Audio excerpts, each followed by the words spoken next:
the shortlist was announced for the PFA Player of the Year. That's for last season in England. Remember, this is the players' vote. 6 shortlist: Henderson, Van Dijk, Trent Alexander-Arnold and Mane. And then 2 Manchester City players, Kevin De Bruyne and Raheem Sterling. Stephen, if you were playing, who would you have voted for? Ooh, that's a tough one. I would have gone for Mane or De Bruyne, to be honest with you. Right. Had I been playing. But then I got to add to that a lot of it does depend on how they play when you actually play against them, particularly when you play for another big side as well. So a lot of my decision would have been how they played against me. But I think probably one of those two will get it, either Mane or De Bruyne. So not Jordan Henderson, though, who you thought should have won the Football Writers? Yeah, I don't think he'll get it. No, I think the players tend, in my personal opinion, the players tend to go more for a bit of flamboyancy and goal scoring, stuff like that. Whereas the football writers, I think, look into things a little deeper than, say, the players. Is that why you won the Football Writers, Stephen?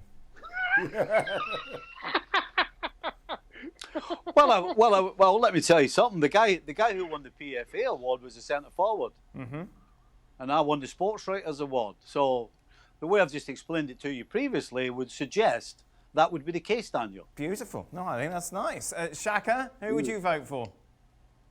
I'd have gone for Sadio Mane, in all honesty. But let me offer my usual caveat here. I couldn't care less about the PFA Players of Did the you Year vote or any when you were individual playing, award. Shaq? But if you're forcing me to make a decision, I think Sadio Mane has to get it. I'm always going to lean a Liverpool player because they ran away with the league, and I felt Sadio Mane was the team's most important player this season. Did you vote when you were playing, Shaq?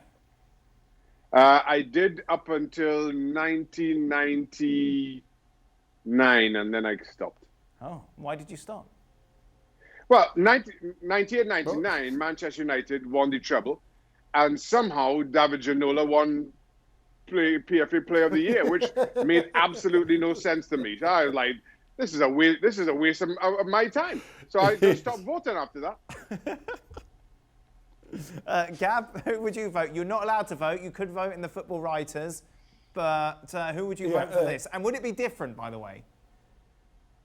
Look, this is a stupid award. Oh. It's a stupid award for because I mean, although I'm interested in it, that now like they released a short list now in September after the season's over, whereas of course in normal years, I mean, the guys would know better than me, but I think the deadline to submit your vote is something like February, and they award it ridiculously early, which is probably how David Ginola won it back in 1999. But maybe Stevie and Shaka, well, Shaka told us you just stopped voting for it, but you've heard so many stories about this, about PFA player reps filling out 25 ballots and nobody taking it seriously, and people like, writing 4-letter words in on the ballot.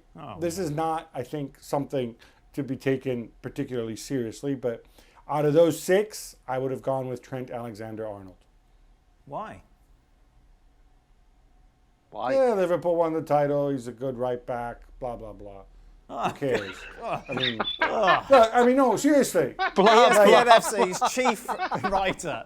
Blah, blah, blah. It's just, by the way, he slaughtered the players for not taking it seriously. Yeah. And he just went blah, blah, blah, blah. Well, no, you are actually, Stevie, my first and second choice for Football Writer Player of the Year this season aren't in this 6-person shortlist.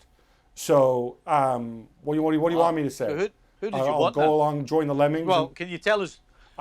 Can you tell us the two then?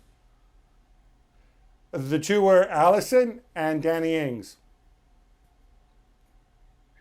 Hold on, just a minute. Let me just add, Gab. In 1999, I think Ginola also won the Sports Writers Player of the Year, which again has nothing to do with players being silly with their ballots. I just find the whole system and process ridiculous. Scott Parker won the Football Writers Player of the Year as well, because all of a sudden you have people deciding, oh, let's vote for him because he's a nice guy and he's got great character. There's no set criteria or that anybody follows. At least with the Football Writers, you've got people who watch a lot of football, pay attention to what's going on, and take the time to fill out their ballots. How many PFA members actually fill out real ballots themselves? They voted I'm not for so sure. Ginola in '99. Ridiculous outcome. Every day, Shaka wakes up angry about David Ginola. Never again, never again. Never again. 21 years ago, remember? Desha, you remember that, yes? Stephen, did you vote or did you write four-letter words?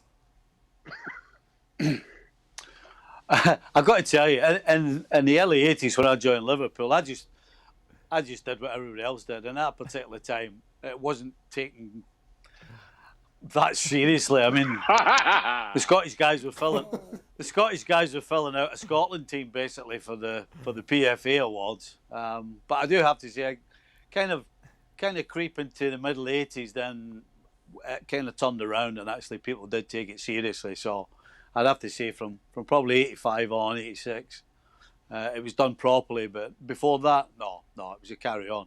Did everyone else vote for Mark Hughes in the Liverpool dressing room, Stevie? What do you think? Stupid question. But Stevie, hang on. What I'm not clear on is, I'm assuming you had the rule back then that you couldn't vote for a teammate. So when you were at Liverpool, you couldn't, and you couldn't vote for Rush or Barnes or Dalglish or whatever, and you guys were dominating the league. So what did you do? Yeah, but well, the rule was you either voted for the All Scotland team or you voted somebody who wouldn't win it, so that it wouldn't go against one of your teams. Exactly. Tactical. But as I said, that changed, Gab. I would say probably around 85, 86 onwards, that changed. All right. Got very serious. Then in '99, jumped the shark. That was it. Clearly fell apart in '89. Well, thank you very much for watching ESPN on YouTube. For more sports highlights and analysis, be sure to download the ESPN app. And for live streaming, premium content, and let's not forget as well, ESPN FC 7 days a week. Subscribe to ESPN Plus.